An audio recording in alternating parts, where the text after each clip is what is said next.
Students, welcome to my channel. आज मैं आपको introduction written by Kamala Das explain करूंगी। मैं आपको इसके मीनिंग्स भी लिखवाती रहूंगी, आप लोग लिख सकते हैं।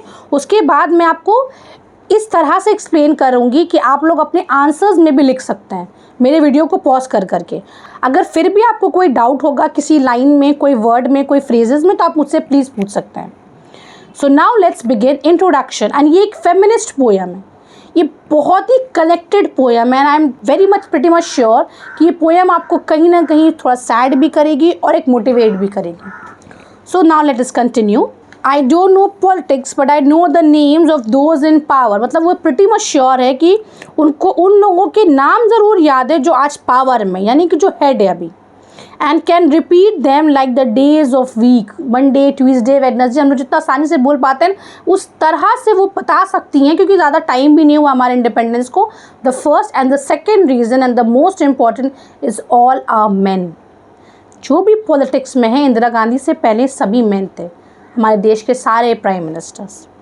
डेज और the names of month beginning with Nehru. Nehru की से स्टार्टिंग करती हैं वो, और वो बोल सकती हैं कि कितने लोग हैं यहाँ पे।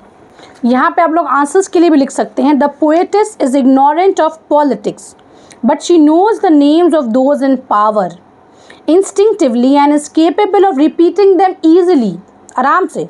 It shows the poetess gets alarmed of politics, especially the politics of power in which Nehru strikes a mind, not her daughter.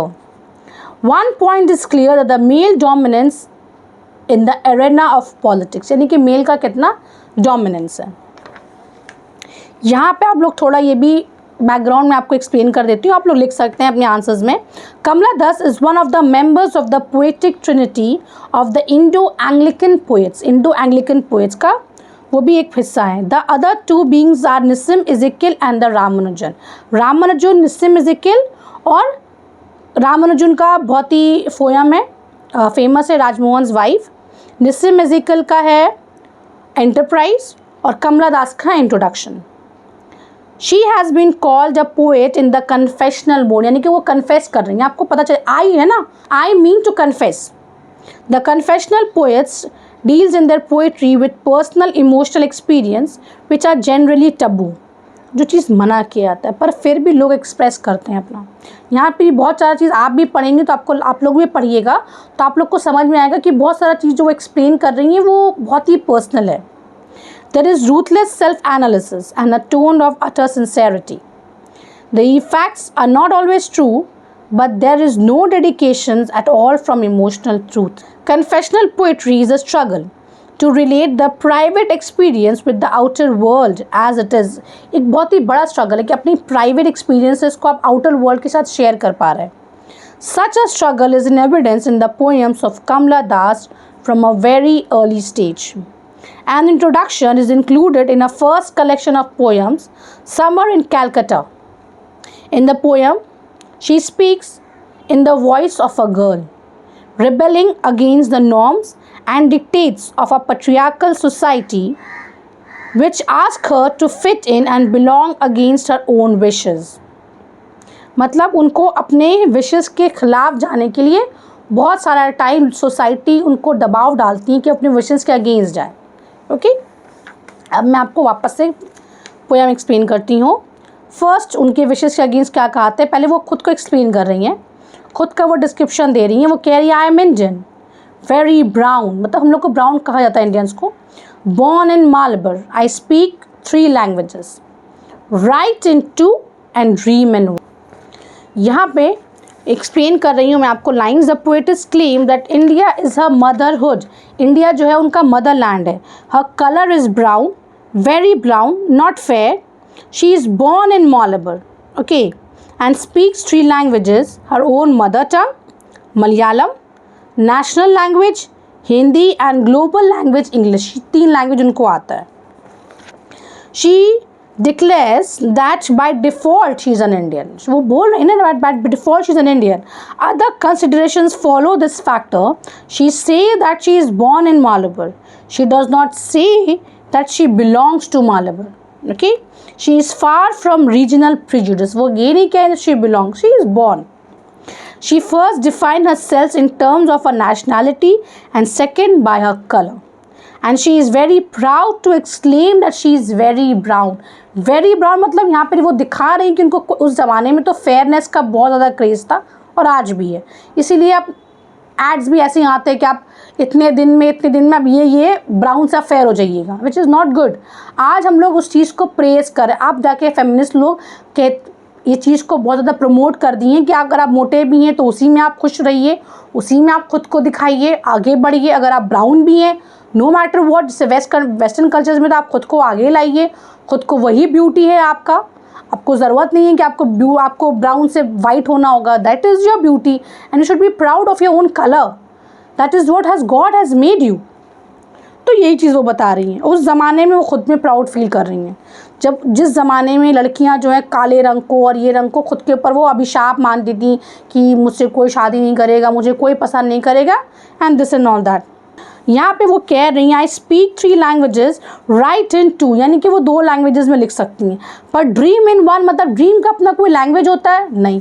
Dream का सिर्फ एक ही लैंग्वेज होता है, जिस लैंग्वेज में आप अपने सपनों को आप पूरा कर सकती हैं, यही एक लैंग्वेज होता है. डोंट राइट इन इंग्लिश, पहला उनके ऊपर restrictions. They said English is not your mother tongue. Why not leave, अब वो कह रही हैं why not leave me alone? Critics, friend, visiting cousins, every one of you, leave me alone. Why not let me speak in any language I like? मुझे जो language पसंद है मुझे उसमें क्यों नहीं बात करने के लिए दिया जा रहा है? The language I speak becomes mine. Is distortions, उसका distortions, skewness, all mine alone. ये मेरा अपना लैंग्वेज है ना, ये मेरा क्यों नहीं हो सकता? मैं जिसमें कंफर्टेबल हूँ मैं उसमें क्यों नहीं लिख सकती हूँ? अब मैं आपको एक्सप्लेन कर रही हूँ. The poetess prefers to write in English despite the objections of her friend, cousins and critics. उनको कोई objections नहीं चाहिए. She prefers to write in English. She categorically writes that language should be honest and human, as उनको ये चीज़ उनको पता होगा कि ये लैंग्वेज उनका खुद का है, ये उनके साथ ऑनेस्ट है ये लैंग्वेज, और ये उनका खुद का लैंग्वेज है. Her choice are her own authentic and born of passion, ये उनका खुद का पैशन है. The poet looks upon her decision to write in English as natural and human. From the issue of politics of language the poem then passes on the subject of sexual politics in a particularly dominated figure. ये particular dominant figure हो रहा है ना. As the girl seeks fulfillment to her to traumatize and cause or the female body, since the same is the site for the patriarchy. ये lines भी आप लोग लिख सकते हैं. In these lines she exposes the jealous nature of a nears and dears who can not endure her skills. मतलब जो उनके नज़दीक में जो लोग हैं वो उनके स्किल को और उभारना नहीं चाहते, उनको मोटिवेट नहीं कर रहे हैं. दिस मेक्स देम क्रिटिसाइज, इसलिए वो क्रिटिसाइज़ कर रहे हैं. जो लोग आपको आगे बढ़ने नहीं देना चाहते वो क्या करेंगे? आपको क्रिटिसाइज़ करेंगे, which she has fully understood. Having no logical reasons to put restrictions on her writing in English, they try to tell her that the language she writes is in the language of the colonialist. Colonist यानी कि British का ये language. अगर British का language है तो क्या हुआ? यही लैंग्वेज तो वो लोग सीख रहे हैं ना, यही लैंग्वेज वो लोग पढ़ रहे हैं. तो अगर ये ब्रिटिश का लैंग्वेज में है, अगर वो लिख रही हैं तो उसमें क्या बुराई है? अच्छा है ना, ब्रिटिश भी पढ़ेंगे, इस चीज़ को समझेंगे, कोई बुराई नहीं है. बट वो लोग इस चीज़ को ऑब्जेक्शंस की तरह ले रहे हैं कि तुम कैसे एक फॉरेन लैंग्वेज में लिख सकती हो, you should write in your own language. But they doesn't know ना कि अगर वो अपनी लैंग्वेज में लिखेंगी सिर्फ तो सिर्फ उनके ही लोग पढ़ पाएंगे, बाकी सब लोग उनकी तकलीफ को नहीं समझ पाएंगे. और ये उनका खुद का लैंग्वेज है. The first and the primary reason is that she is comfortable and that is enough. And thus should avoid using it. However, she asks them how a language can be owned by a particular community. ये सवाल होता है कि एक language एक particular community का कैसे हो सकता है? वो सबका लैंग्वेज है भाई. It belongs to every person who uses it and thus she should not be stopped from using it. ये उनका खुद का लैंग्वेज है, अगर वो बोल पा रही है तो उनका भी लैंग्वेज हो गया. तो एक पर्टिकुलर कम्युनिटी को, अब जैसे उर्दू बहुत लोग कहते हैं मुसलमानों का, ये मुसलमानों का लैंग्वेज कैसे हो गया? जो लोग जिस लैंग्वेज में बात कर रहे हैं लैंग्वेज उनका हो गया. That's it. The language in which she writes is her own. Along with all is imperfection, जितना भी इम्परफेक्शन है वो उनका खुद का लैंग्वेज है.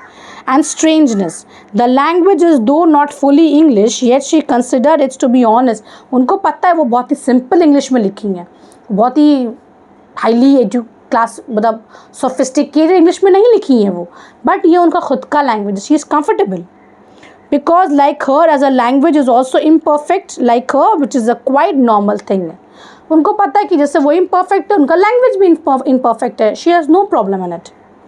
In these lines, she shows her ownership of the English and also the freedom of using it. She is imperfect, but this makes her a human. इंसान है भाई, imperfect तो होंगे ही.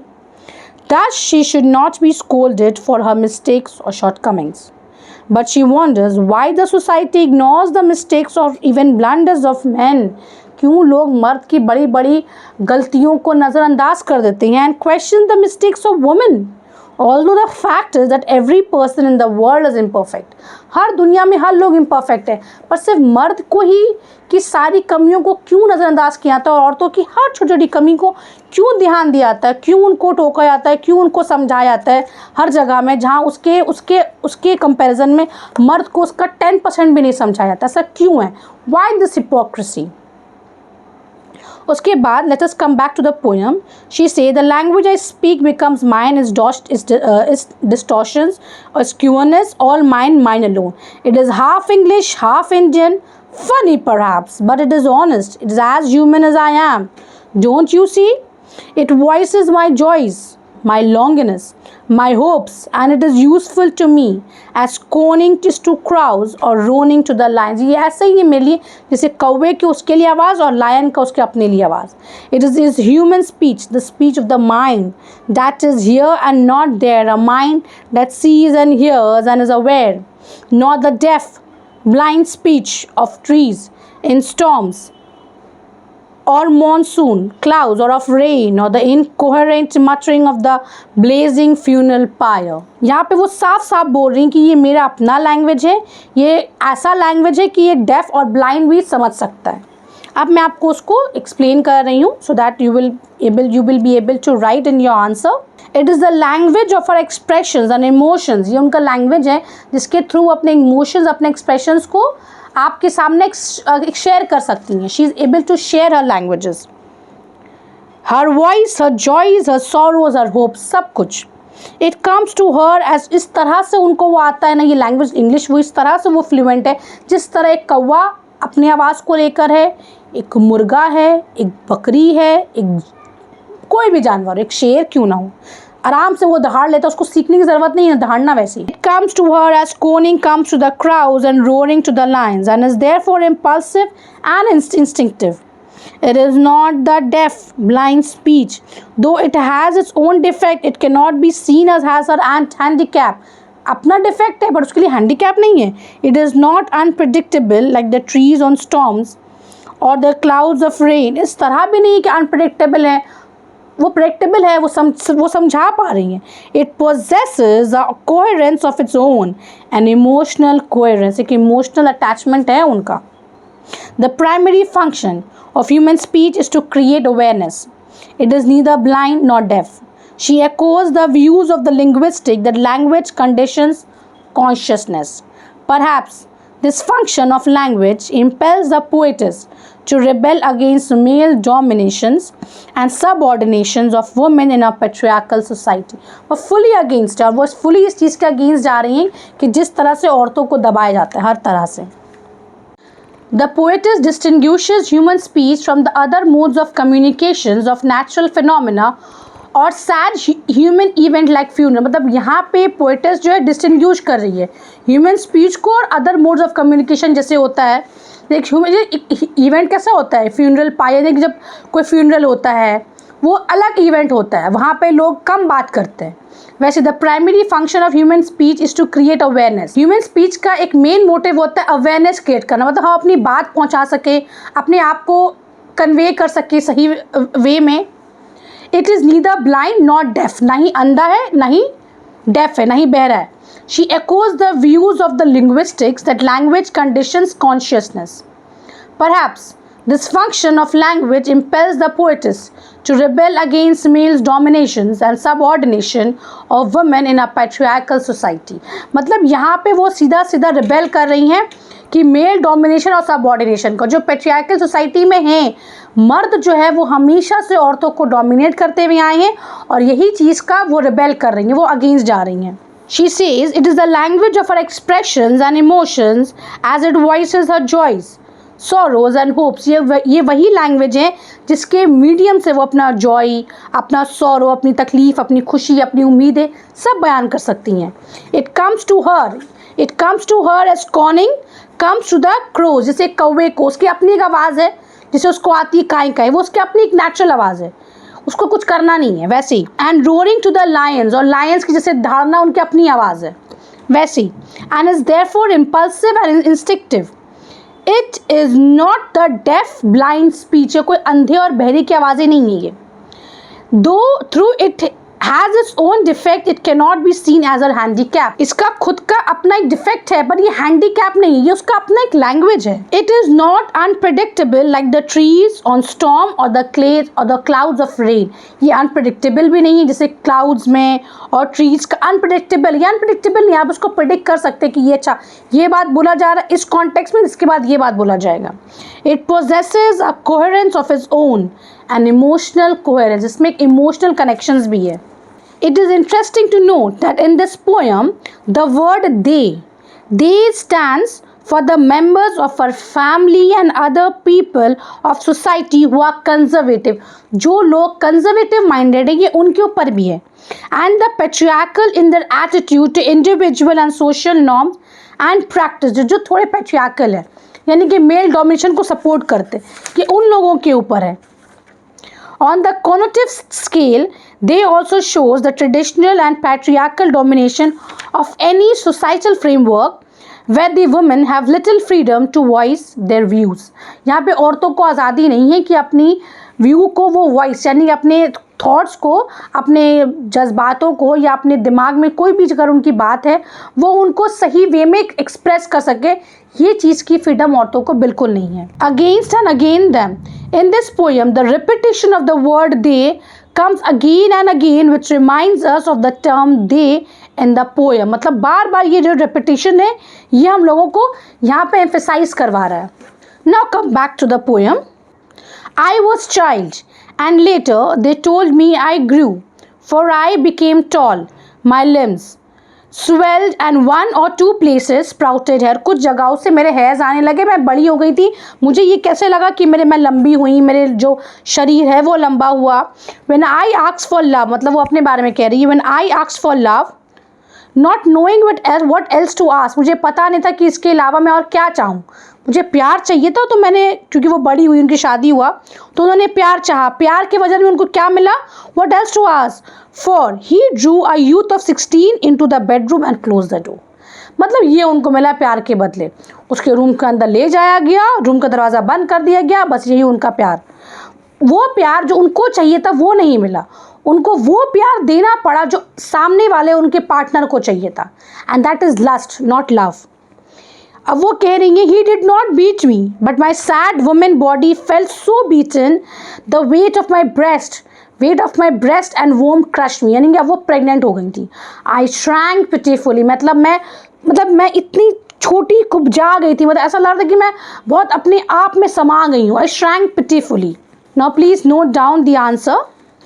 These lines deal with the poet's truthful portrayal of the sad women body of Kamla Das, her piteous plight under the patriarchal domination. यानी कि एक वो दर्द, एक वो तकलीफ जो हर एक औरत को सहना पड़ता है. Her yearning for love and freedom, क्या चीज़ के लिए? प्यार और आज़ादी के लिए, अपने हक की आज़ादी के लिए.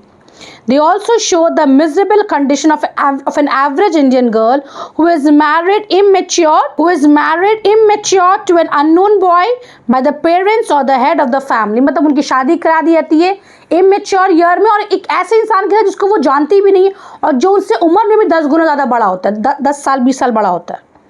Most of the parts of India where there is illiteracy, girls are supposed to be an unwanted thing. यानी कि लड़कियों को एक unwanted चीज़ की तरह ट्रीट किया था, इसका कोई ज़रूरत नहीं है, एक वक्त तक रखो पढ़ाओ, अगर लिखाओ, अगर पढ़ रही है ठीक है, वरना उसको शादी ब्याह करा के उसको रफा दफा करो।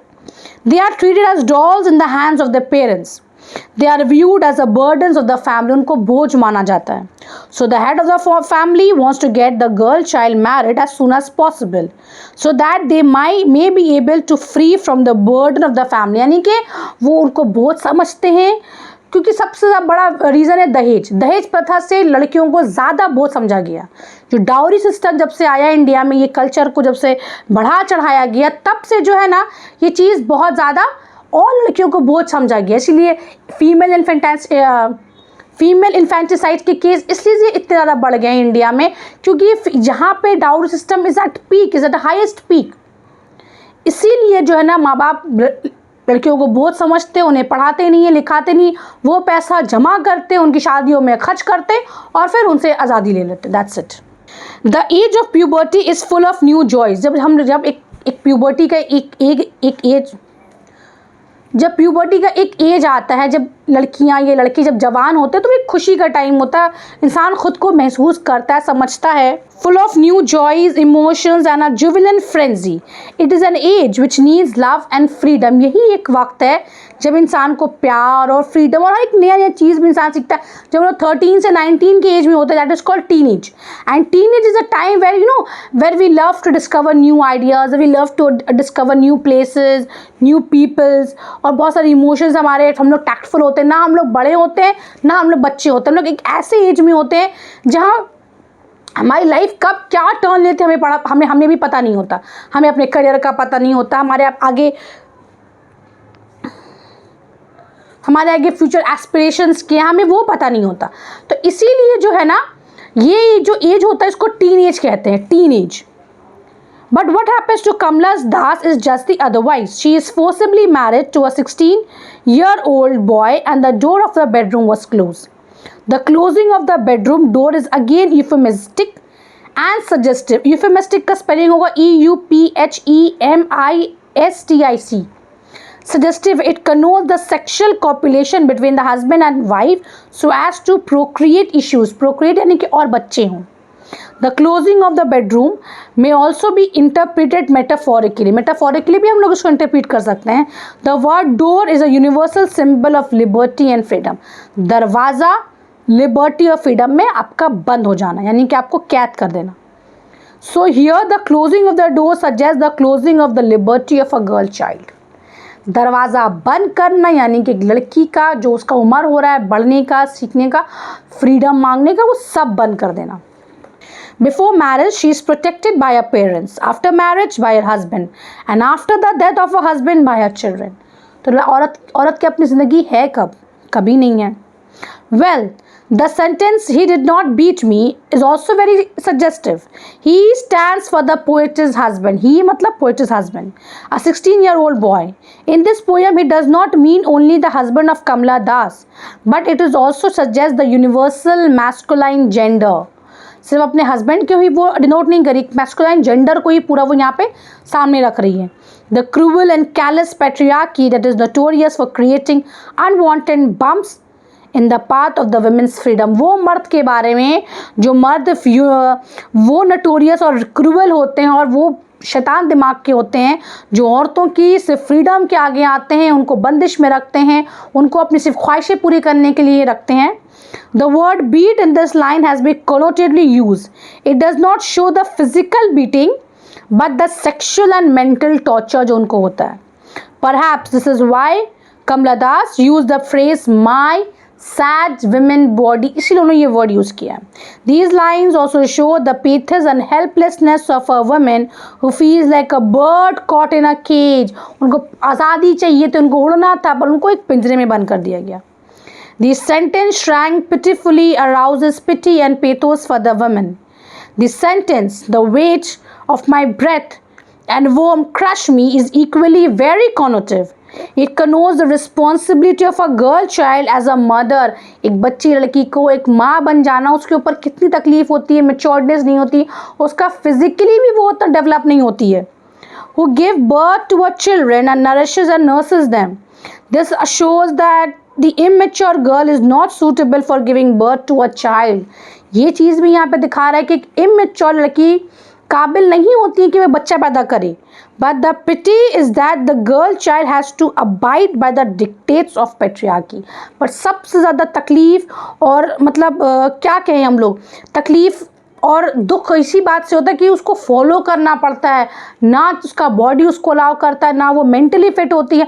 बट क्यों? क्योंकि उसको मर्द कहते हैं, और सोसाइटी के जो मर्द लोग होते हैं वो कहते हैं कि ये तुम्हारा काम है, तुमको यही करना है, तुम्हारी शादी हो गई, तुम्हें बच्चा पैदा करना है। अरे ये कोई नहीं पूछता किसी औरत से कि उसको करना है या नहीं, या वो अभी उस चीज़ के लिए रेडी है कि नहीं, बट उसके बाद थोप दिया जाता है कि तुम हो, तुमको करना है, that's it. And so she has to bear the weight of breast and womb. तो इतने इमेच्योर एज में उसको वो अपना जो वज़न है, जो वज़न वो बेयर नहीं कर सकती है, वो वज़न भी उसको अपनी मर्ज़ी के खिलाफ जाकर बेयर करना होता है। Let us come back. अब वो रिबेल कर रही हैं। अब वो कह रही है, then I wore a shirt and my brothers trousers, cut my hair short and ignored my womanliness, dress in saris, be girl, be wife, they said, be embroider, be cook, be a quarrel with the servants, fit in, oh, belong, cried the categorizers, don't sit on walls or peep in through our lace draped windows, be Amy or be Kamala, or better still be Madhav Kuti. It is time to choose a name, a role. Don't play pretending games. Don't play at schizophrenia or be a nympho. Don't cry embarrassingly loud when jittered in love. अब उनको बताया जा रहा है कि उनको क्या क्या करना है। अब आप यहाँ से देखिए, Kamala Das thought of becoming a tomboy not to sit in a corner. वो खुद को टॉम बॉय बनाती हैं, ठीक है। She wore her brother's trousers and a shirt and cut her long hair short.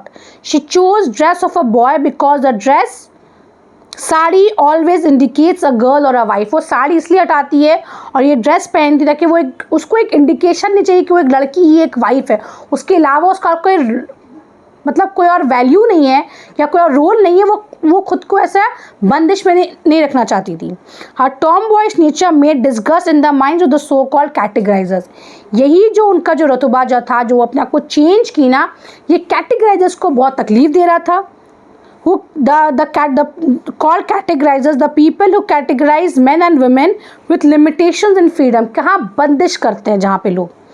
Womenness is not just sitting in the four walls of the room।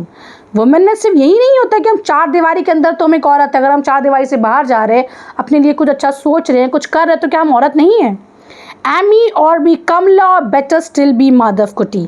This is her interest in choosing a name. She doesn't want the name Das as a tail at the end of a name because it indicates the patriarchal domination. She received her tail name Das from her husband Madhav Das. Madhav Das से उनको ये name मिला था। अब वो दिखा रही है कि उनको अपना नाम नहीं चाहिए था। Poetess say it is better to be call her Amy, Kamla or still be Madhav कुटी। वो यही चाहती थी, या उनको माधव कुटी कहो या कमला कहो या एमी कहो, बट उनको कमला दास मत कहो, क्योंकि वो जो नाम जो है ना, वो भी उनको पैट्रियार्कल डोमिनेशन लगता था कि ये मेरे हस्बैंड का नाम मुझे मिला तो मैं उसके अंडर में हूँ। वो उनको कोई किसी के अंडर में नहीं रहना था। Don't play at schizophrenia or be a nympho. Poor people accuse that she is schizophrenic and nympho.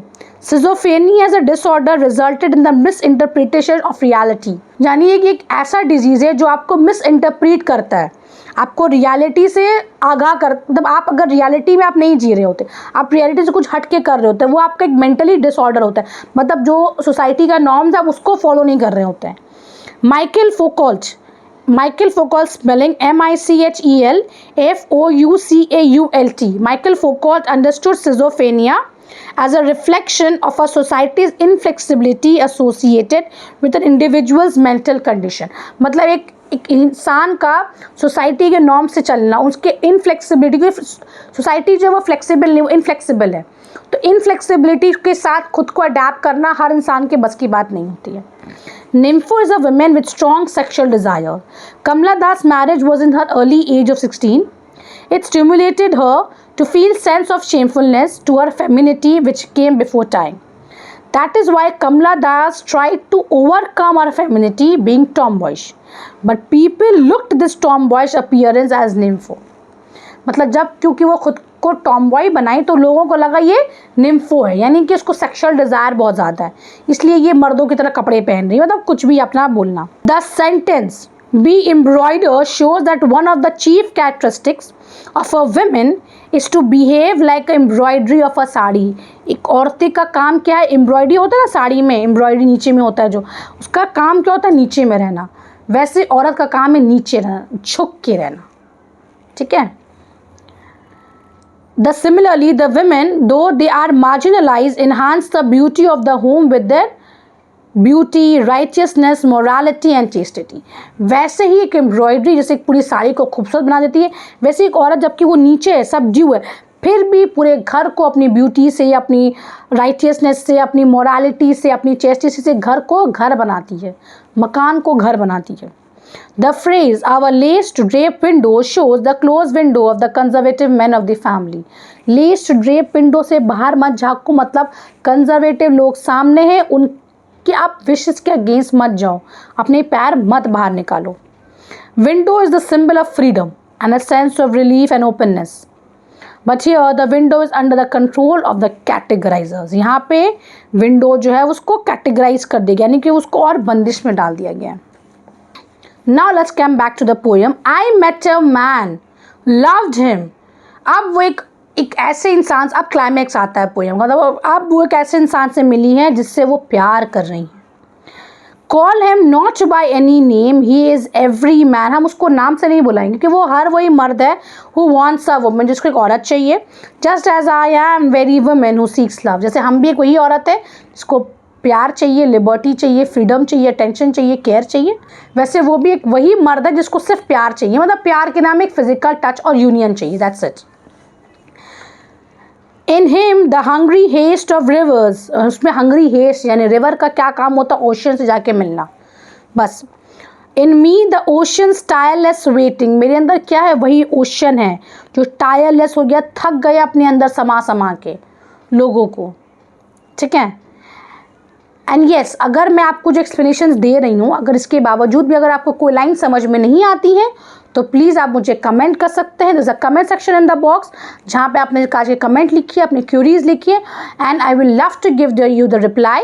And yes, अगर आपको मेरा पढ़ाना पसंद आता है तो please press the like button, and a very special request to my non subscribers, please subscribe to my channel. As you all can see कि मेरे नॉन सब्सक्राइबर्स और सब्सक्राइबर्स के व्यूज़ में बहुत डिफरेंसेस हैं। तो एक छोटा सा मुझे डाउट है कि अगर आपको मेरा पढ़ाना पसंद आता है, अगर आप मेरे चैनल को विज़िट करते हैं तो आप प्लीज़ सब्सक्राइब भी कर दीजिए। ये आपके लिए तो फ्री है, बट इससे मुझे बहुत हेल्प होगी और मुझे एक मोटिवेशन भी मिलेगा कि इतने मेरे सब्सक्राइबर्स हैं जो मेरा वेट कर रहे हैं मेरे पढ़ाने का। तो please subscribe and please share with your family and friends, अगर जिसको भी ये पढ़ना है। इसके अलावा भी अगर आपको कुछ पढ़ना है तो आप प्लीज़ मुझे कमेंट कीजिए, और मेरे और भी बहुत सारे वीडियोस मैंने बना के रखे हैं बहुत सारे टॉपिक्स पे, आप प्लीज़ मेरे चैनल पे विजिट करिए, and I hope it will be very beneficial for you. Thank you. Now let's come back. Who are you? I ask each and every one. The answer is it is I. Anywhere and everywhere I see the one who calls himself I in this world. He is tightly packed like the sword in his sheath. जो मर्द भी खुद को I मतलब मैं जो कहता है ना, वो वैसे ही मर्द होते हैं ना जो टाइटली पैक्ड है, मतलब अपने आप में ही बंद है। It is I who drink lonely, drink at 12 midnight in hotels of strange towns. It is I who laugh. It is I who make love and then feel shame. क्यों? क्योंकि वो एक illegal काम कर रही हैं। As it is I who lie dying with the rattle in my throat. I am sinner. I am saint. I am the beloved and I am the betrayed. I have no joys which are not yours. No aches which are not yours. I too call myself I. मैं भी खुद को आई कह रही हूँ, मेरे अंदर भी वही तकलीफ़ें हैं। She does not speak of herself. Now let's come back to the explanations which will help you to write in your answers as well. Here in these lines, the confessionalism of Kamala Das is very bold and frank. She does not speak of herself, वो सिर्फ अपने बारे में बात नहीं कर रही है, but speaks for a large number of women who are devoid of love and liberty, जिनको प्यार नहीं मिला, liberty, freedom नहीं मिला. This is why she uses the phrase every woman and every man. The illicit relation has been euphemistically, this illicit relation has been euphemistically and metamorphically rendered through the images of hungry rivers and tireless oceans. The lover has been compared to the hungry river, lover को compare किया hungry rivers से that are very eager to merge in the internal ocean. On the other hand, the beloved has been compared to the tireless ocean. So here there is a fine correspondence between the major and the minor terms. Kamla Das, the worst sufferer of male chauvinism, earnestly searches for a man who can quench her desire, the